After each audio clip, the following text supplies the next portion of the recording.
Welcome students. We are back with another lesson. In this lesson we'll continue with our Bohr's atomic postulates. Up till now we have discussed about the nuclear concept. The first postulate, it states that the atom consists of a central massive core, and this central massive core is positive in charge. This massive central core is known as your nucleus. So the first postulate gives us the idea about the nucleus. The next is your quantum condition. This postulate states that only those orbits are allowed in which the circumference of the orbit should be an integral multiple of the wavelength, or I can also say the angular momentum should be an integral multiple of h upon 2 pi. If this condition is satisfied, then this orbit will be allowed inside the atom. Now in today's class we'll continue with our third postulate. This postulate states that an electron which revolves around an orbit will not radiate any energy. Now since it does not radiate any energy, therefore such orbits are known as your stationary orbits. Fine. So here in this picture they are showing you the stationary orbits. Okay, so this is your K shell stationary orbit, this is your L shell stationary orbit, this is your M shell stationary orbit, this is your N shell stationary orbit, and so on. This represents the number of electrons it can address. Okay, this is something which you will study in your chemistry. For now you can only understand that the electrons which revolve in this orbit do not radiate energy. What happens if the electrons radiate energy? If the electrons radiate energy, then they will slowly fall into the nucleus. Now since they do not radiate energy, therefore they maintain their constant stationary motion in the stationary orbit. The next postulate is your frequency condition. So suppose there is an atom in this lower orbit. Okay, let us consider this two orbit. Okay, consider this orbit which is inside this black box. Can you see? Consider these two orbits.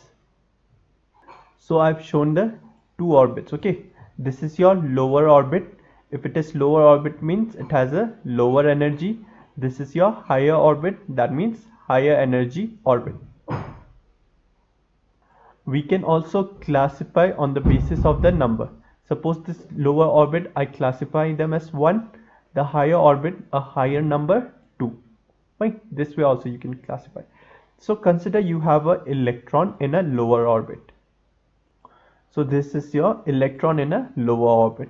Now what happens if you supply some energy to this electron? Suppose you are supplying an energy, and we know energy expression is h nu. So once this electron absorbs this energy, what will happen? It will jump from the lower orbit to higher orbit, right? So what you can say is that the supplied energy gives sufficient energy to this electron to jump from the n equals to 1 orbit to n equals to 2 orbit. Fine. So I can also say, suppose this orbit has an energy E2. That means all the electrons which lies on this orbit will have energy E2, and the electrons lying on this lower orbit will have energy E1. So I can also say the supplied energy h nu is also equal to the difference between E2 and E1. Fine, h nu equals to E2 minus E1.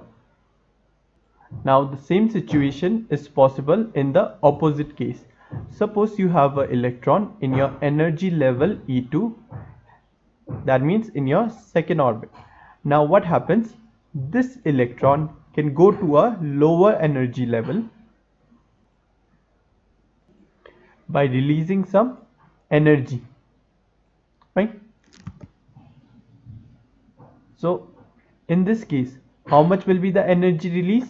The same amount of the energy required to take this electron from lower to higher.